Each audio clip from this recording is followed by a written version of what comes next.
What's up, everybody? Welcome to this edition of Age of Quarantine. We're joined by my first guest, Casamigos, numero 23069. Delicious. Yeah. I wish, Karen, I could be a virtual bartender. I could email you a beer. We'd still be doing our thing. Yo, Casamigos is legit. What's up, big bro? How you doing? No, it's tequila. Tequila. Waiting on Ethan. He'll get on the call soon. Ooh, shit, look, check this out. We got the big eyes popping.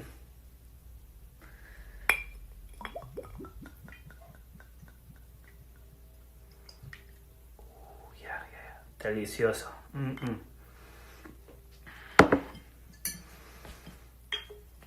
How are we doing today, guys? Another day in quarantine. Battling this thing. Yeah.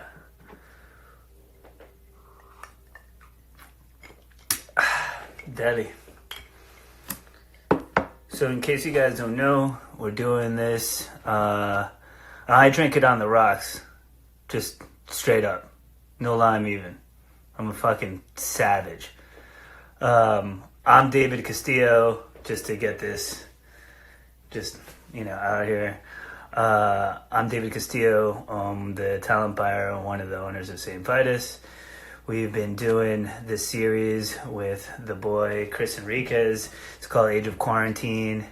And we're just waiting on the homeboy Ethan from Primitive Man to join us. Just a lovely dude and just a massive band. Amazing. Oh, here's Ethan right now coming in. Cool. Add. Okay, we're being joined right now.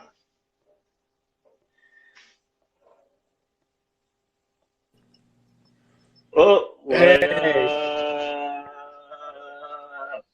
What's up, my man? How you doing? Man. I'm all right. How are you? Holy shit. Unbelievable. Another human being. I don't even know what to do. I'm losing it. How do I act? I don't know. Oh, man. Ethan, great to see you. For everybody joining us now, this is Ethan from fucking Primitive Man, one of the many blessings and Vermin Room. Great musician, also a fucking awesome booking agent. We work together a lot on stuff like that.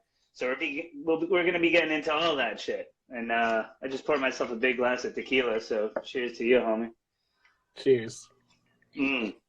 So, Ethan, I guess I've been starting a lot of my interviews really with, since we're in this like odd time, I feel like a lot of us kind of like lose a sense of, how quickly things have sort of changed. So I usually start by just asking people like, where are you and where would have you been on this day? What do you mean, where am I? Like, are you at home? What oh, state, yeah, no, what I'm place? at home, yeah. No, I'm at home. We were supposed to leave for tour, but the tour ended up getting canceled just before we left, so I was lucky to be at home because we were about to not be at home. This shit would have been fucked up. I know a bunch of bands that weren't at home when it all went down, had to come home. Like, a lot of those bands were playing like a death metal festival in Mexico. Oh, shit. Yeah, like Spectral Voice and Blood and Contagion, all those dudes. So they all had to come home in the middle of the tour. So I'm glad I didn't have to do that. So, Yeah. I was in an article today that was in Billboard magazine, and they were talking about a band that named HU, that was a Mongolian metal band, and they were out on tour, and then they haven't been able to get back into Mongolia for like, I don't know how long, like 6 weeks or 7 weeks, you know what I mean? Just a whole craziness of that kind of situation, Yeah, that's super fucked. I know that Dana from Insect Arc was stuck over there for a little bit. She was. I heard that as well. It's pretty amazing how globally this event like pulled like a hard left and kind of left us all in the place that we're at, you know? So I'm glad, and home for you is where? Colorado, in Denver. Colorado. Denver, one of the great metal scenes in all of the USA. For those watching, Denver has been producing some fucking amazing music over the past bunch of years. So I'm gonna just kind of, you know, we'll launch into kind of just like the beginnings of things, man. Did you always live in Colorado? I mean, I identify you from there, but you know. Yeah, born and raised from here. Born and raised. That cool. So, for you, so Colorado, like, what was it like growing up and stuff? What's the vibe? I've been there once on tour, and like, I don't really know it too well. Denver was like the coolest cow town in the area, in regionally for a really long time. Yeah.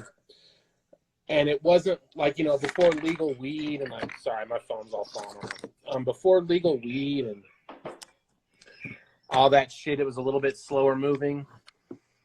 Yeah.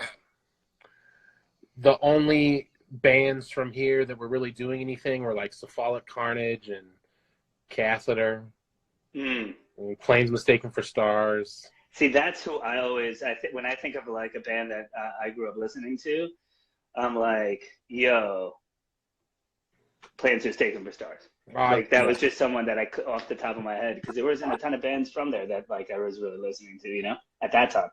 There wasn't a lot of shit going on when I was a kid, and then as I started to get older, I started to get a little bit busier and all that. And then with the weed thing, we got an influx of people, so things have definitely changed since then. You know, the music scene's gotten bigger. More people are doing stuff here. There's more musicians to play with. There's just more options. Somebody put Fear Before the March of Flames. Yeah, them too. Yeah. That's a good one. Yeah, I forgot about that one. Yeah, I forgot about them. Yeah. So growing up, man, how did you kind of, you know, start making your way into, you know, underground music and things of that nature? What was the vibe that kind of started bringing you into the heavier side? So my older brother, he's 16 years older than me, and he has played heavy music since I've known him or whatever at the time. So my brother really introduced me to all this really heavy shit when I was a kid, and I've always kind of wanted to play it. Like, I've always just wanted to do that. That's all I've ever wanted to do, is be in a heavy metal band. I blame him for that. The brother vibe is strong. Yeah, I mean, you know, there's always kind of like those linchpin like little like moments, you know. My brothers are really into like Led Zeppelin and like hard rock stuff, and I remember then they called me over and I watched like the Welcome to the Jungle video by Guns N' Roses. I was just like enamored. I was just like, what the fuck is this? I was like 6 years old, you know, just like I had no idea, you know. And they're much older than me. My brother on this is actually on the feed right now. And this is about 15 years older than me and looks about 12 years younger than me. So that's just completely unfair. Yeah, and I think that was like my first moments of like sort of fascination, right? I was just like, oh, well, what's that, you know? Yeah, so I started going to shows when I was like 12 and 13. My brother played in this hardcore band called Inferno that I thought was the fucking coolest thing in the world. And so, yeah, I would go and see, you know, hardcore shows and kind of got into that whole world super young, you know, and DIY shit super young. That's pretty wild, because, you know, my brothers weren't as involved in like in like any sort of scene, but it was just kind of those bigger bands that, like, you know, at first I was like, oh, I kind of like guitar, rock and roll, like music, you know, and then as it kind of, you know, evolved and stuff like that, I met a lot of people who are actually like more into like punk, like, you know, like really into, you know, kind of like Os Rotten and like a lot of like kind of crusty punk and just punk of all sorts of varieties, even before I got into hardcore, because there were some kids in my school that were like wearing like creepers and like playing in bands and shit. Mm-hmm. So I was like, oh, what's this? These is kind of cool, you know, like what's going on? So me and four of my shitty little friends were the only ones that liked death metal growing up. Hated punk. Thought punk was super fucking lame. I was the opposite. Yeah, and then I got older and made friends with punks and hardcore dudes and kind of changed my mind and had a period there where I was super mad at death metal and didn't want anything to do with it. And then kind of loosened up a little bit on that and just decided to be cool with whatever. I find it always funny when you're younger, like how hard that you draw these like lines in the fucking sand. Like you're so willing to be like, hey, you know what? No, fuck you. Now you're over here. I'm over it. And then like the next week, you know, you saw Morbid Angel and you're like, yo, I think death metal's great. I take it back. Yeah, it's fine now, dude. Let's be homies. What's up? Yeah. Yeah, I think that's always the funniest thing, especially when you're youth. You're looking for like something to really identify with. Always, I think, you know, you're kind of looking for like your tribe, your different things, friends, etc.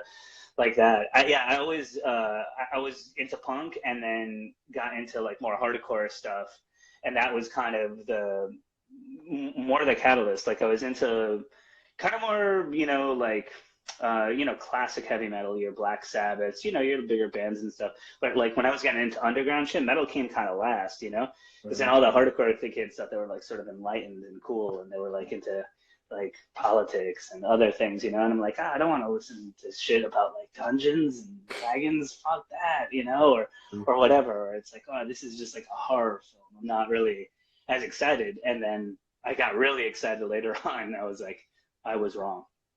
The satanic appeal was really big for me. Yeah. As younger, the Satan shit, I was like, oh yeah, this is fucking dope. I love the devil. Fuck this shit. Because, you know, I was raised in a religious household. So that's probably why. You always have to have the thing that's making you push back, you know? Right. And then, you know, I discovered other music where they were talking about even bigger world problems, and I had more reasons to be mad. Yeah. Kind of why I kind of, you know, like I still love all this satanic metal and shit. I'm still into all that shit. But as far as like creating and the bands that have stuck with me is generally like more meaningful lyrical content thing. Sure.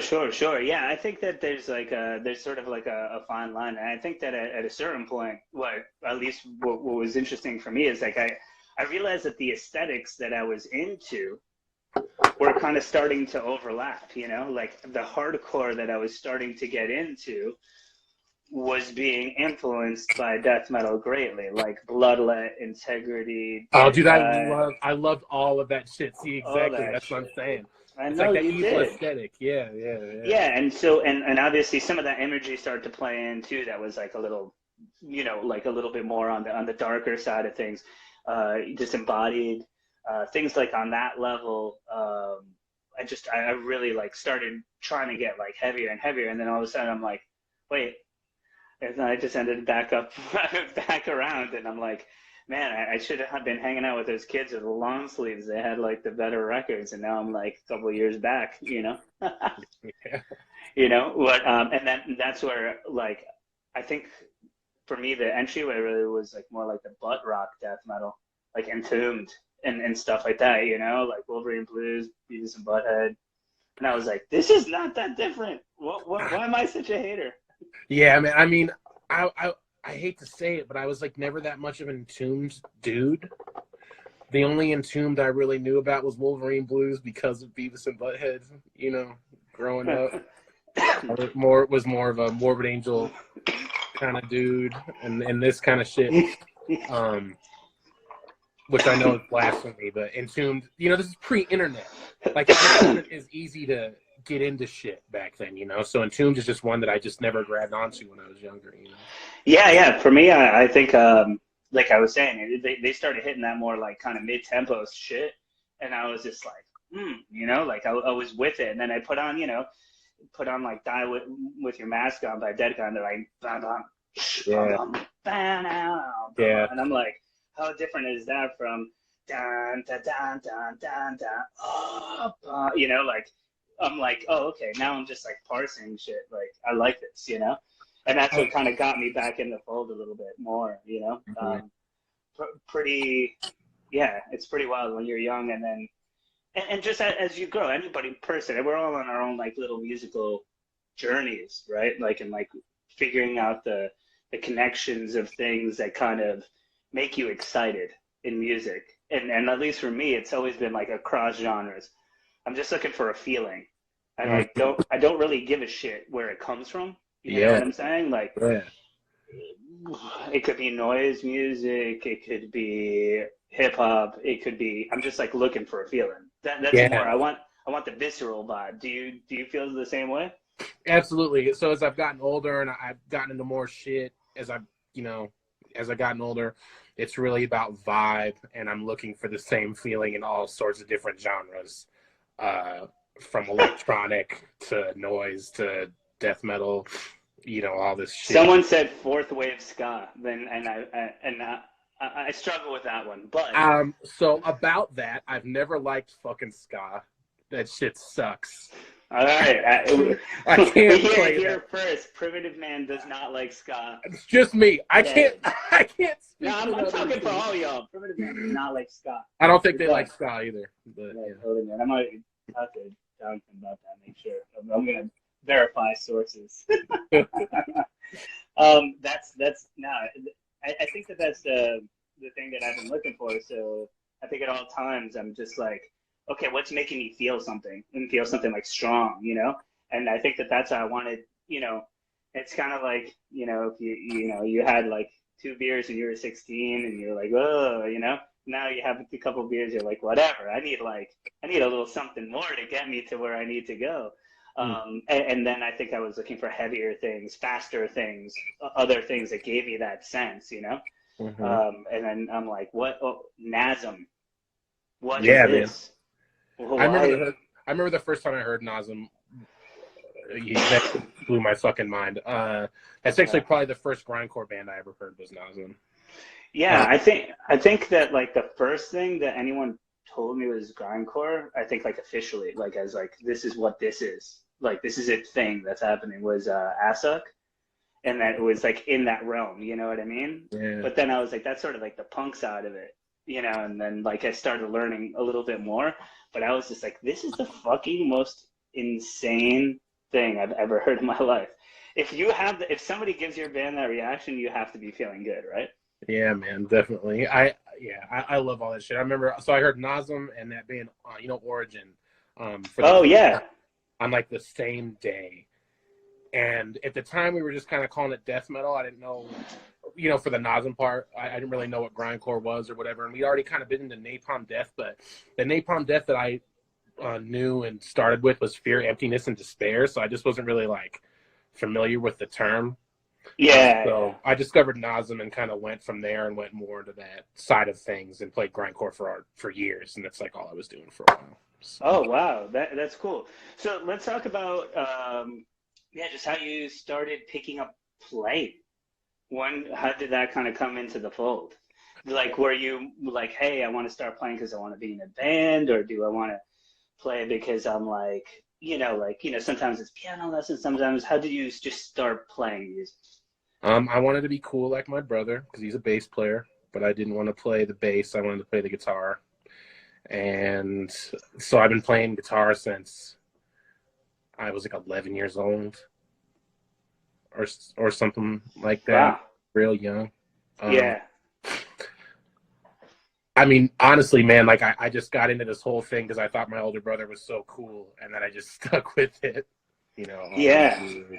That's pretty amazing. So when you started playing, how did it all like kind of like, did you just kind of like, oh, okay, cool, like I'm playing on my own, but like, and then the goal was like, I need to be in a band eventually. So the first things I was doing was like trying to play Nirvana songs and White Zombie songs and all this fucking shit. And I wanted to play with people right away, but I'm young. I think the first time that I jammed with kids, I was probably 13. There was a kid that I knew that played drums down the street and another guitar player. So I've been trying to play in bands and shit probably, since that young, about 13 years old. Damn, that's fucking amazing. And what were like some of the first, what was like the first band that you were in? Yeah, even your like teenage band. What was like your first kind of vibe with that? Well, we were playing cover songs and original songs, and the cover songs we were playing were Desperate Cry by Sepultura. Oh, nice. When Satan Rules His World. Sepultura was so huge for me. Oh yeah, man, me too. Me too. I fucking love them. When Satan Rules His World by Deicide, and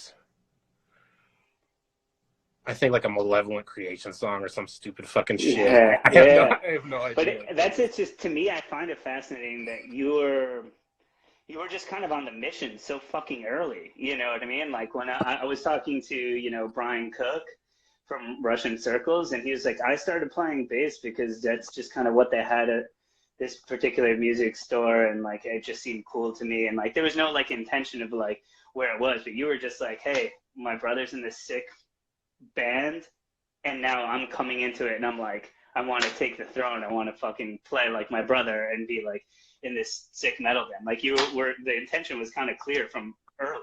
I mean, dude, I've never ever wanted to do anything but play music. Anything. That's like all I've ever wanted to do. I've never liked doing anything else. I still don't. Yeah. Look, I love it. So, yeah, and I mean, at this point, your life is music, whether it's the job or playing in the band. So, and bands and solo projects. So, bring me to Primitive Man. Well, how did it start coming together? My grindcore bands broke up, and I decided that I should start a doom metal band because it was easier to find people that could play doom than to find people that could play blast beats real fast and hard. Wow, and called out. Like buddy in Denver, year like 2012. Is that when the band started? Like 11, 12? 2012.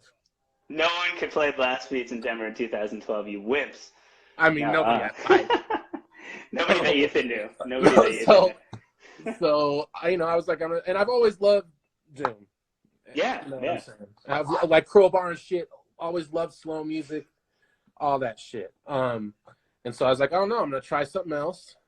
And it wasn't supposed to be a serious band. And I'd done a lot of touring with my grindcore bands, and John, who plays in Primitive Man, was in a hardcore band called Reproacher, and his band and my old band did a bunch of tours together, and him and I became friends, and I was just like, you want to start this doom band with me? And here we are.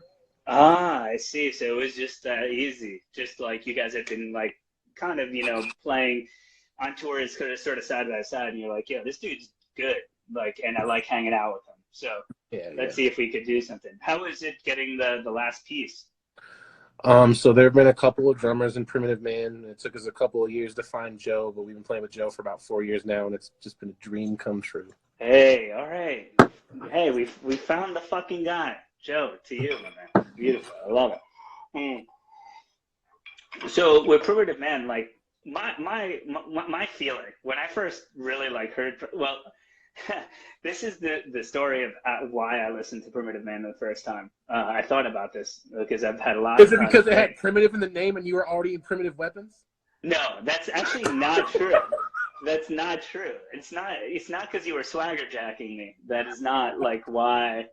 I mean, I found the tribute to be very nice, but that wasn't the case. No, is that my friend Jay Newman, from Unearthly Trance. Shout out to fucking Jay fucking Newman, a true Long Island legend.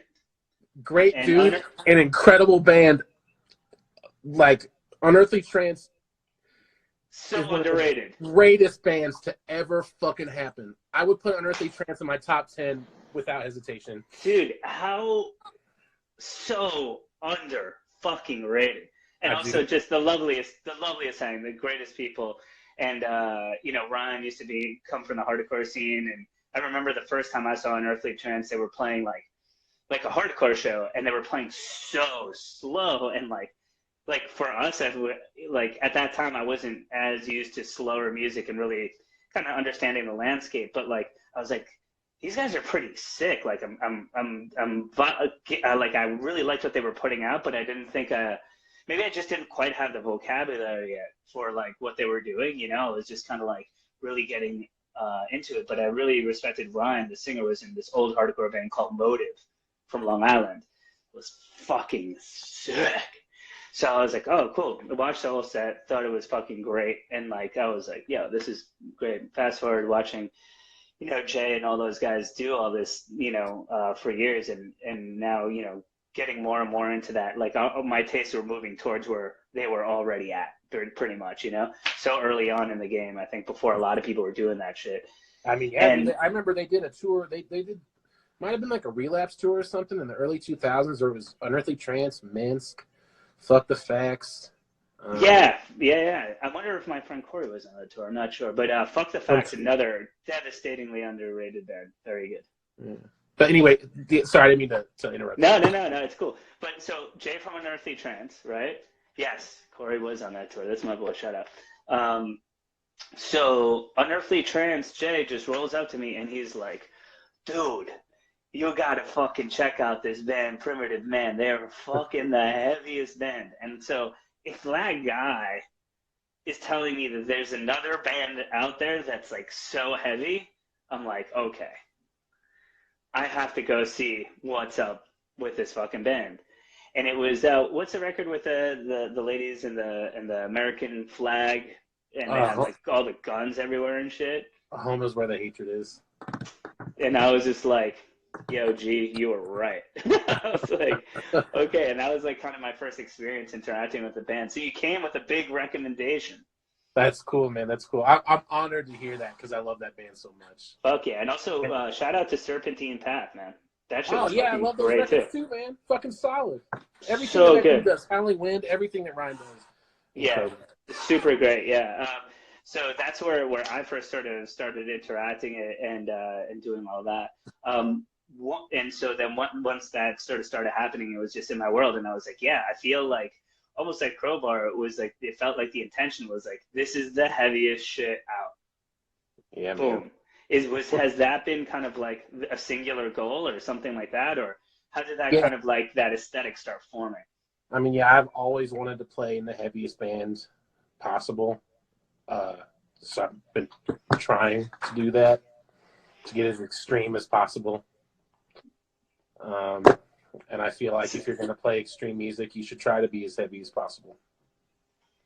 Like, it's a simple thesis, but it's fucking hard to achieve, to make somebody to feel that when you're like, wow, this band is just like leveling the earth, But it's cool to see that was like, okay, I'm starting with that band with this in mind, with this singular focus, heaviest band possible. I mean, I feel like anybody, though, that's into really extreme shit, I mean, that's what you're trying to do. You're trying to write the harshest, craziest thing you can. I mean, I hope. Yeah, I hope too. I love that, though. Going back to the Primitive Man thing, too, like when I first heard that story, I was thinking, too, and like when I saw the cover of the record, I was just like, this looks awful, like in a way where I'm like, this is scary as fuck to me. So I'm like, it already sort of set the agenda, and that's great. Did you make that record cover? Which one? Homes Where the Hatred Is one? Yeah. So another dude, kind of. I was there setting it up and got all this shit together and set everyone up, but someone else took the picture then, because that picture is taken inside a True Brewing on the table where everyone drinks beer. Oh, get out. Shout out to True Brewing, great craft brewery from Denver. If you guys don't know it, if you go through Denver, go to True Brewing. It's amazing. So took the photo, and then Jay at Relapse added all the like smoke and all this shit to kind of like make the picture what it really is today. So a multi-person effort on that one. Yeah, that's cool though. That's kind of amazing, because I just, for you who don't know, Ethan does a lot of, artwork and like digital imagery and just does a lot of really great stuff. So that's why. Have you designed a couple of the covers after that? I've done everything that Primitive Man, all the records and shit. Yeah. Except for this one split with a band called Hessian from Europe. I've done everything else that Primitive Man's been on. Yeah, because you just did the split with Hell too, yeah. And I love that cover. Yeah, I did that cover. Cool, I like you. Fantastic. Yeah. That's fucking, yeah, that's great. I always think it's really interesting when the band members have themselves can express themselves and do all the imagery. Everyone from Converge, Baroness, just That so many different that dude people. from Baroness is incredible, dude. Oh yeah, Baisley is a fucking monster. It's incredible to just see him package all of that together. Also, you know, like Anthony from Cult Leader, he does like all of his own stuff. Yeah. And I just, you know, to me, I always think that that's so cool that it's coming from within the group and they kind of control that whole aesthetic the entire way through it, you know, from the music, everything else, just like that, as opposed to, hey, I need to go find somebody that like really I connect with or I can be with. Like I've never had that myself. So I'm always trying to find that like visual kind of partner or something like that, you know? Yeah, dude, well, so before when I wasn't doing art, the old band I was in, we used to have all of our art done by this dude named Alex Ekmanlon. Have you ever heard of him? I don't He's think a I have. Philadelphia artist, and he's fucking really good, man. Yeah. And Alex did a bunch of stuff for us, and I really felt like I had like a visual artist like partner with helping us create that vision. And so I've had that connection with an artist before. The reason I started doing the art with Primitive Man is because we didn't have the money. I didn't want to pay anybody, and I... Lack of money, always a good artistic motivator, kids. Well, know this. You know, I didn't, and it was like... But that's true, though. You have to find ways to kind of make things happen, right? Sometimes in times of need or whatever, right? Right, well, so I fucked up my knee and was injured and couldn't move. And so I needed something to do. And so all these things together is how I got into doing art and shit. And there it is. Wow. That like I love like, hey, I needed something to do and you start making that. If for anyone, go look at a Primitive Man record cover. It's fucking cool and very well done. I'm on glass too. So cheers to you. You know, is the thing. I'm gonna take a look. There's a question in the little question box. Guys, Okay. If you see the little question box, you can see, you know, you can send me questions and stuff. Here, this is a good one. Well, Drink to Remember is asking, was Home is Where the Hatred Is named after the Gil Scott-Heron song? It was. Boom.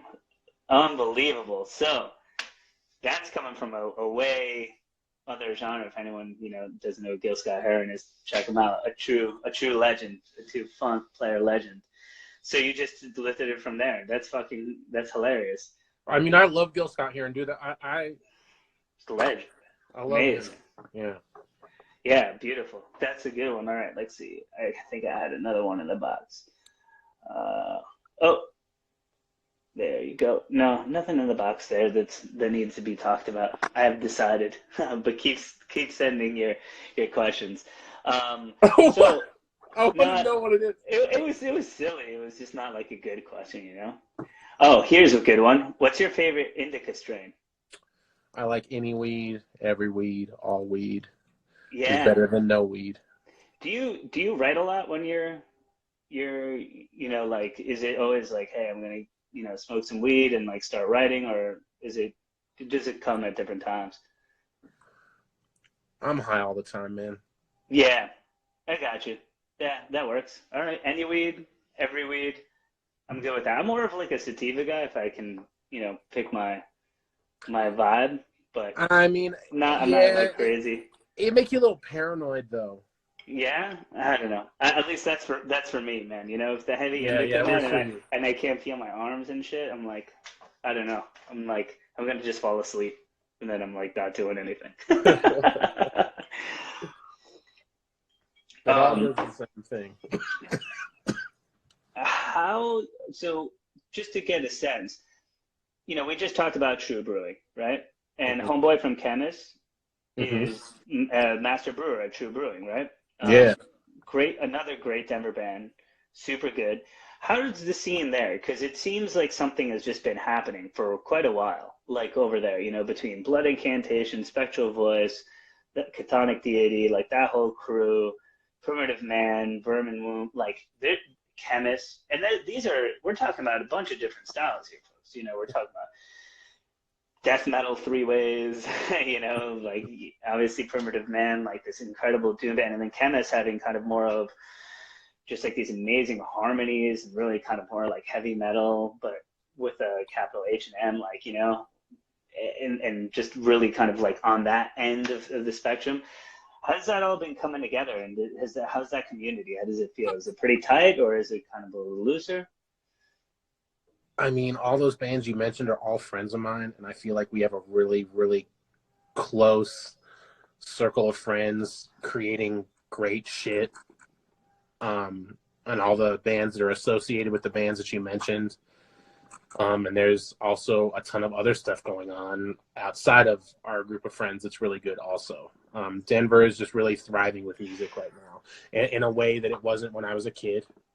And I'm happy to see it, you know. It's cool that this place is so busy with music. Yeah, for sure. Oh, man, we got a bunch more questions in here. Here's a good one. What made Ethan revive Vermin Womb? And that's from David Montgomery, MP. I was bored. Boom. I was bored. And that's all it took. No, I'm just kidding. That's an asshole answer. You know, man, I don't know. We wanted to play that Blood Incantation record release. And, I mean, who wouldn't? That's such a dope show.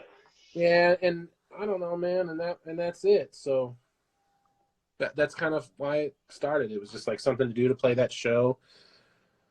I don't know what we're gonna do now for the rest of the year. We've like written some songs and stuff, but it's kind of like a slow moving thing. Yeah. And it's that just kind of like another outlet for like the heaviness, right? You kind of have Primitive Man here, and then you have the kind of, you know, Vermin Womb, and like occupying this different sort of space, and it just kind of lets you stretch your legs out that way a little bit. Yeah, man, I love to play fast, and when I wasn't doing it, I was really missing. Well, nobody could play fast, so you had to play slow, because, you know. Right, but I missed it. Yeah. And also, for the record, the drummer in Vermin Womb is the same drummer I've played with in all of the fast bands. That's great. I want the fast drummer. So I went back to the same drummer. Just back to the well. That's amazing. And then, so just talking about, you know, different avenues. So we've talked about Vermin Womb a little bit just now, but, you know, I feel like you kind of been, I kind of love how kind of like singular the focus has been for you as a musician, kind of like these journeys of different like harsh sounds and other things, and kind of, you know, kind of excavating into the underground. You just put out a new record with Many Blessings, which is more of your noise project and stuff like that. When did that kind of fascination with noise start? I've been playing noise for a pretty long time. Yeah. I want to say like 2004, 2005. But I used to do it all on a laptop and shit like that. And then that laptop broke. I stopped doing noise because I didn't have any equipment. And then got a bunch of guitar shit and started doing noise with it, and then just kind of revived that aspect of my life because I had the gear to do it again, you know? But I mean, that's real though, right? Like sometimes there's other priorities. Maybe you're like, oh, I need to get stuff that's directing me towards Primitive Man or other things like that. And then you're like, you get a couple of things that maybe make you think, you know, I should do that again. Yeah, definitely, man. I mean, I missed doing it. At the time that I was doing it, it was frowned upon to use a laptop. And no one was really giving a shit, dude. It was just like a different climate. Like there was probably like 4 or 5 noise people in Denver. Yeah. And it just wasn't as recognized of an art form as it is in 2020. Totally, especially I feel like the influence of like noise and like the noise scene has also infiltrated so many aesthetics in other genres, of the, you know, all metal stuff, hardcore stuff, hip hop stuff, definitely, like, and that's kind of like in the palette nowadays. I feel like it wasn't that when like No Fun Fest is going on in New York and stuff, and shit like that. Like consumer electronics wasn't like, oh, you know, like here's this thing that's influenced so many people or something. It was just like, no, this is just really fucked up. Yeah, man, and it was kind of a spectacle, whereas now it's more of a respected thing. And even when I started playing it, even academic. What'd you say? I said even academic, respected and sort of like artful, like Avanti, not like, well, look at this crazy asshole sideshow thing. Right. So even when I started doing it again, I put noise tracks on the first Primitive Man record, but those are all old recordings from when I'd given it up. Oh. So that's interesting. And those were those interludes, like you kind of were like, all right, well, I can at least put them over here now. Right. And I was like, oh, well, now I have a place to do this. You know, it wouldn't really fit in the bands I was in before. And I think that it being well received with my Doom band also kind of gave me the drive to, like, see that shit through more so as well. Totally. Know? And I think, like, when obviously, like, in more contemporary ways, like, you know, heavy bands like The Body. Yeah, definitely. Full of Hell. Mm-hmm. Yeah, you know, things of that nature. I'm really into this band called Anatomy of Habit from Chicago, and that's they're Mark great from bands. Bloody Minded. Yeah. You know, I love, you know, Mark Solitroff and Bloody Minded are amazing, and so to see him in the more metal context, but you see them, you know, different folks bringing that in, and it like whether you know it or not, everybody out there, that's subtly infiltrating a lot of, or has colored a lot of the music that you really like, you know. So I think that's just kind of cool, and how you know, it's interesting how you were like, well, you know, maybe, or like I could use this in another context, and how that kind of just sort of like I've invested in making some of this stuff. Maybe I can kind of move it over here. How that actually really added, I think, a lot to me. I was like, I like this Primitive Man band because it's not just like some super heavy doom, but they really are digging deeper into so much stuff, you know. Reminds me a lot of like stuff like Gnaw or something like that, like where you guys were like really like mining. Well, I love these saws, you know, these like vibes. Kanye and all that shit that Alan Dubin is. Alan's fucking brilliant, yeah, no doubt. All that shit is really cool. Yeah, for real. So, yeah, so Many Blessings. That's the project we've been talking about. What's the name of the new record? And it just came out on Translation Lost. Is that what it was? Yeah, so the record's called Emanation Body. It is out on May 29th. I premiered a track the other day, but it's not actually out till the end of May. All right, cool. Yeah, I don't know. I think it's the best stuff I've done. I'm really excited that they agreed to put it out.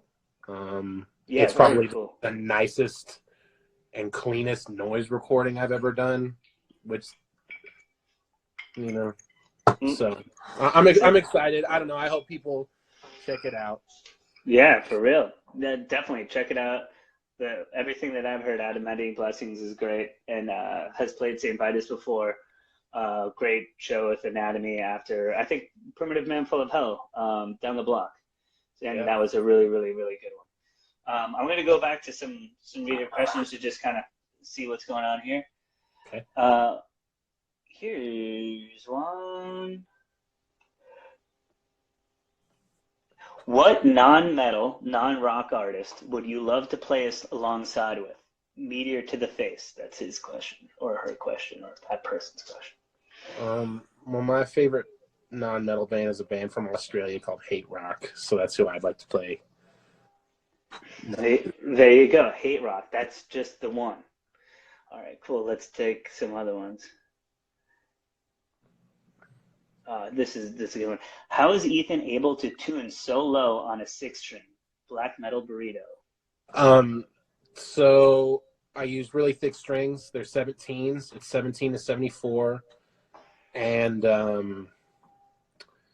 I had to, when I was using a Les Paul, I had to change the bridge out to make it work. But now I play Dunable baritones. And so it might be a little bit easier if you can get a baritone. Otherwise, just get thick strings and change the bridge out.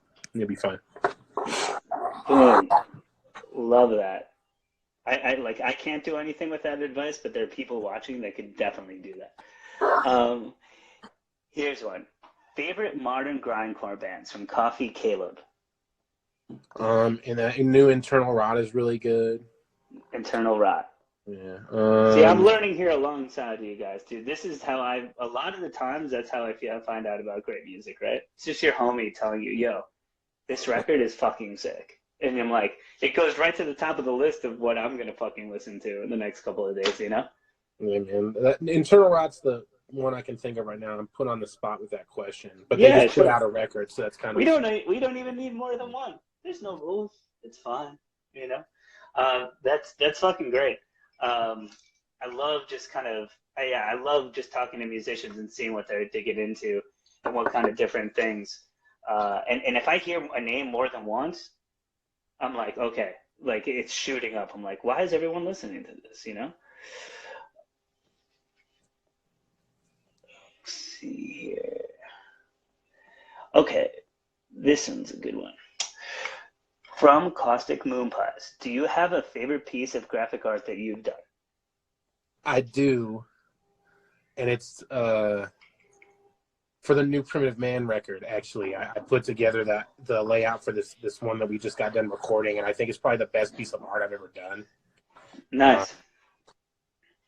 Because I hate everything that's old perpetually all the time. So I think we all have that, like, right? You're like, man, the thing I made a year ago is just, I don't even want to talk about it. Like, it's like disgusting to me. Unless it's over like 5 years old at least. Like, I'm like, I'm so much better now or something. I mean, I'm like that with everything, all the music I've written, all the art I've done. If it's like not fucking last month, I think it's garbage or something. which is definitely not. So we got like about another 20 minutes here, maybe a little bit less, like 15. But I wanted to also kind of pivot from the artist side for a minute. Ethan, you work book bands, right?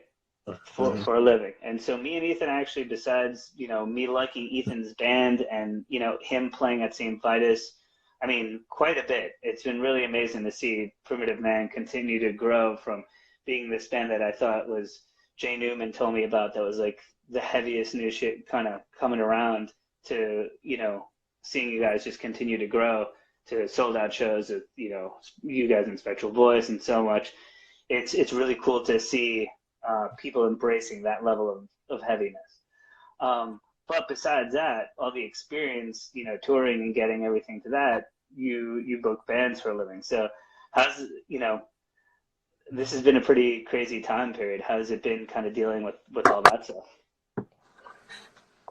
Well, my own tour got canceled, and I was sad about it. My bandmates were sad about it, so multiply that by about 15 times, because all of my bands are having to cancel their tours, and it's kind of a shitty time for anybody that goes on tour, you know?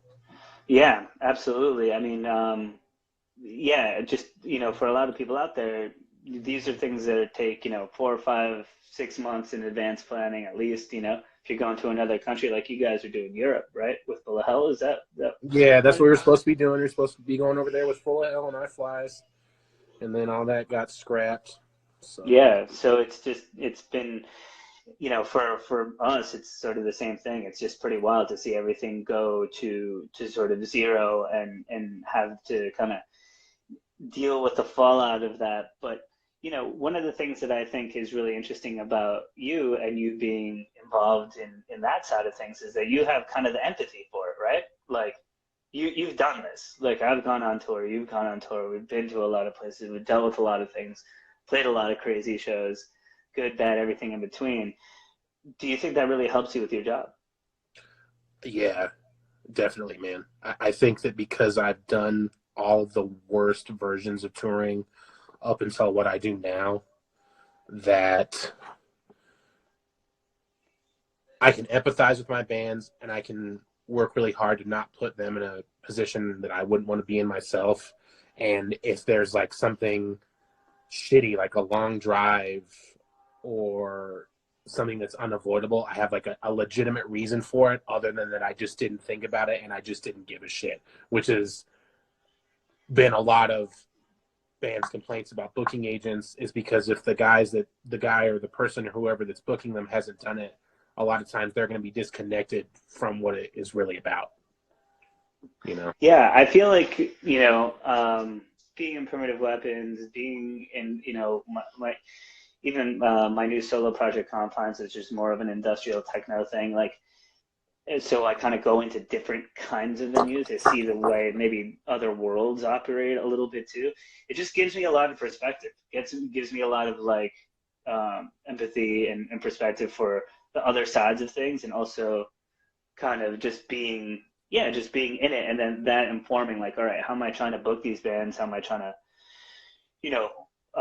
who I want to deal with, and how I want to deal with it, and just to make Saint Vitus a place that is really welcoming, that is something that you want to be a part of, as opposed to like, oh, here we go, this 50-year-old sound guy who only listens to like Kiss is going to mix our band and he's going to hate it and like yell at us, and I don't know, everything in between, right? Yeah, man, definitely. Well, and that's what's cool about Vitus, is that every time you play there, it feels like a cool experience. And even before I knew you or knew anyone there, and I was in bands that not a lot of people cared about, we always still had a really positive time there. And that's honestly, I think with us, the reputation is that, and of different bands playing and bigger bands and all this other stuff, but you don't get there by accident. There's been a lot of different bands that have played, Death Heaven played to 150 people once at St. Vitus, like dude, I hosted Death Heaven in my garage. Dude, why didn't you call me? I was ready to take the flight. Yeah, and that's kind of, it's like, everyone has to pass through, like a place and everything else too. And like I said with you, I have this weird moment, like with certain bands where now I've seen them 6, 7, 8, 9 times, or I've booked them and I see the arcs, of like the newer, the younger, the bands that are coming up, and it's so nice to sort of see that kind of shit too, didn't just start. Yeah, man. I mean, I love seeing bands and people that I've known for a long time get successful. I love that shit. All right. Like seeing the people that you have done this with succeed. There's nothing better than that. Yeah, and I mean, to also kind of, I think, accentuate the kind of vibe that's within Denver and the kind of community, sort of vibe of it. Ethan is booking Blood Incantation from Denver that we've mentioned, Spectral Voice from Denver. You have like a nice, it's clear that the camaraderie is there. It's like that scene, like people are coming up together, and it's a cool look. And I think that that's something that, I think that leads by example. I think that's a really great thing. Yeah, man. Love it, man. Love it. Para la comunidad. I got a couple more questions in the little box, so I'm going to see what's there. Let's see. Here we go. Let's see. Is the moaning from A Marriage with Nothing from a movie? Alex Field 55555. No, that's from A Real Lady. That's from A Real Lady. Love that. Hey. Thank you, Diego. Okay.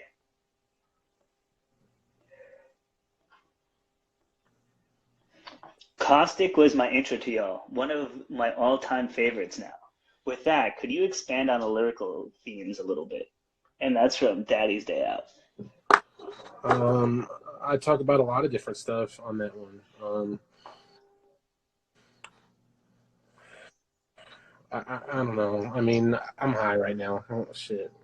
I talk about dude, I'm being broke right and working a dead end job. Talk about racial inequality. I talk about being sad.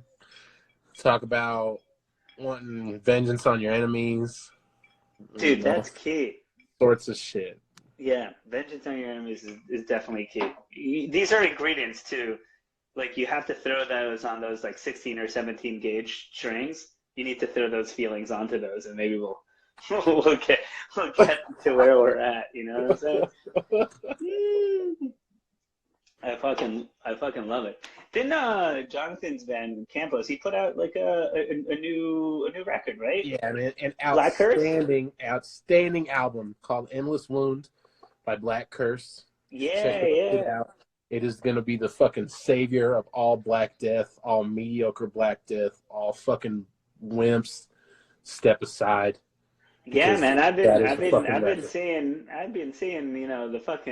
the internet lighting up with the Black Curse, and I was just fucking record's amazing, dude. I've actually been listening to it a lot during the quarantine. I got a copy from him right before all this started.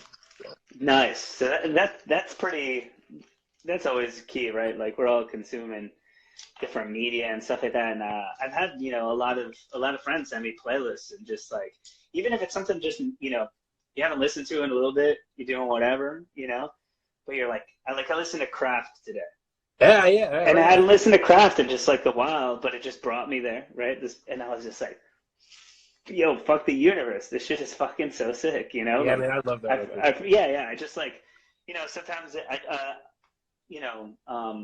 I think because of what I do, I'm booking a lot, so I'm also trying to listen to a lot of contemporary stuff, right? Oh, like I said, new Black Curse, like, yo, that's new. And it seems like, some of my friends are really digging on it, think it's super dope. And so I'm like, all right, cool, I want to check that out. But sometimes I feel like I don't check out like older records as much. And so like this one, because I'm kind of trying to stay current a little bit, seeing what's out there, because I might want to book it. Mm-hmm. And now I'm like, oh, Kraft, yeah. I'm just sitting around. Oh, I'm not doing shit. Might as well listen to Kraft. I mean, dude, that's the thing, is that I'm constantly hearing new shit just because of the nature of what I do for a living. Same with you, newer bands. So yeah, sometimes you have to kind of go back and check out shit that you skipped. There's so many bands that I wish I would have checked out when they were still doing their thing, but I didn't get into until later, Yeah, and dear bands, if your agent doesn't really like music, that sucks. You know what I mean? Like, have a good conversation about music with your agent. There's not some weird guy that's gonna make you like popular or cool. It's usually your friend. It's usually your friend or someone who like knows the same shit. Yeah, man. Well, I don't understand why you would book bands if you don't like music. Yeah, I don't know either, man. But it happens. I'll tell you that for sure. So this kicks you off after like an hour. So I got probably like 2 or 3 minutes left. So just in case it kicks us off, I just want to say thanks everyone for watching. And thanks for supporting Vitus. We've been raising some money off our Venmo, which has been helping our staff. Give a bunch of that out. And we're about to do this cool Kickstarter campaign that we're going to let you guys know about. And thanks for helping us keep it all alive through this interview series. And thanks for Ethan for coming on and, talking about all his, cool shit with us, because, we're all in our houses just trying to figure out how to keep going. So really appreciate that for sure. So speaking of quarantine jams, what else have you been listening to besides the Black Curse that you just got? Fam, one of my kids from one of my schools, when I used to teach, was like, yo, you were my teacher at the school. He's got some fire for you. God. Better be going to school. Don't be getting high. All right. I'm sorry. That really took me off guard. Oh, man, it's so good, man. All right. Well, whatever. Thank you for having me, David. Dude, Ethan, you're the fucking man. Stay good. Everybody, be well. Be healthy. Wash your fucking hands. Don't go outside. Ethan, you're the man. Have a wonderful night, everyone. Peace. Later, brother. I'll see you.